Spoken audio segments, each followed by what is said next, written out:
ഞാനിനി പറയാൻ പോകുന്നവയിൽ നിങ്ങളുടെ പാർട്ട്ണറുമായി നിങ്ങൾക്കുള്ള അറ്റാച്ച്മെന്റ് സ്റ്റൈൽ ഏതാണെന്ന് ഒന്ന് കണ്ടെത്തുക. ഇത് നിങ്ങളുടെ റിലേഷൻഷിപ്പ് ഇംപ്രൂവ് ചെയ്യാൻ നിങ്ങളെ സഹായിക്കും. Number 1, secure attachment. ഇത്തരക്കാർക്ക് റിലേഷൻഷിപ്പിൽ പരസ്പരം സുരക്ഷിതത്വവും പിന്തുണയും സെൽഫ് വാല്യൂ ഉള്ളതുമായി അനുഭവപ്പെടും.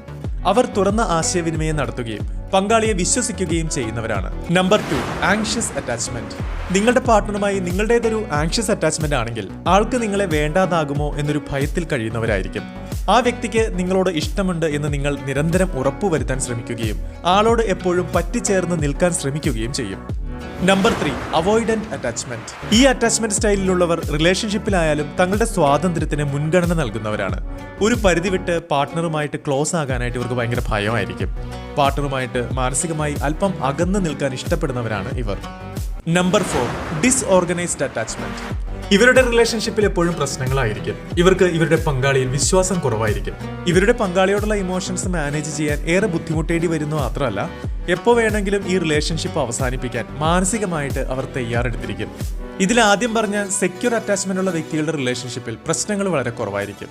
ഒരു കാര്യം പ്രത്യേകം ശ്രദ്ധിക്കുക, അവസാനം പറഞ്ഞ 3 അറ്റാച്ച്മെന്റ് സ്റ്റൈലാണ് നിങ്ങളുടേതെങ്കിൽ അതിന് കാരണം നിങ്ങളുടെ പാർട്ട്ണർ ഒരു ടോക്സിക് വ്യക്തിയാണെന്നൊന്നും അർത്ഥമില്ല.